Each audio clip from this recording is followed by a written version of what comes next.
Simon & Schuster Audio presents That Bonesetter Woman by Frances Quinn. Read by Sophie Roberts.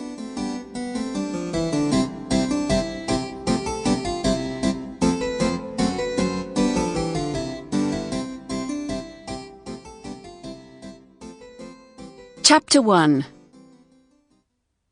It's usual, they say, for a young person coming to London for the first time to arrive with a head full of dreams. Well, Endurance Proudfoot did not. When she stepped off the coach from Sussex on a warm and sticky afternoon in the summer of 1757, it never occurred to her that the city would be the place where she'd make her fortune.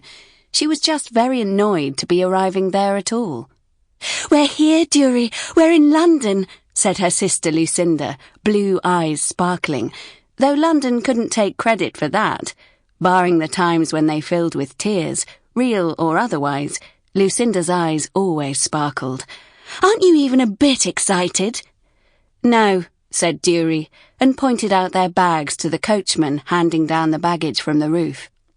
It had been a long day, 8 hours of bumping and jolting in the coach, 6 spent listening to a dumpling-faced woman who'd boarded with her husband at Uckfield and spent the journey pointing out things they could plainly see for themselves. "That's a big oak tree. Here comes another coach. Lots of folk in Tunbridge today. That woman's got a pink bonnet on," until Durie began to think the people with cheap tickets, perched up behind the coachman, had the best of the situation.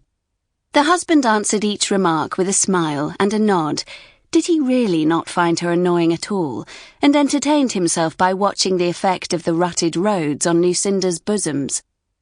The mystery of his tolerance was solved when, at last, they pulled up in the cobbled courtyard of the inn that was the coach's final destination, and his wife asked him whether he thought it might rain. On getting the usual nod and smile, she'd slapped his arm and said, "You fool! You've sat with your deaf ear towards me again." Lucinda caught Durie's eye and winked, hoping to share a laugh at their expense. But Durie wasn't going to be got round that easily. It was Lucinda's fault they were there, when Durie had good reason to wish they weren't.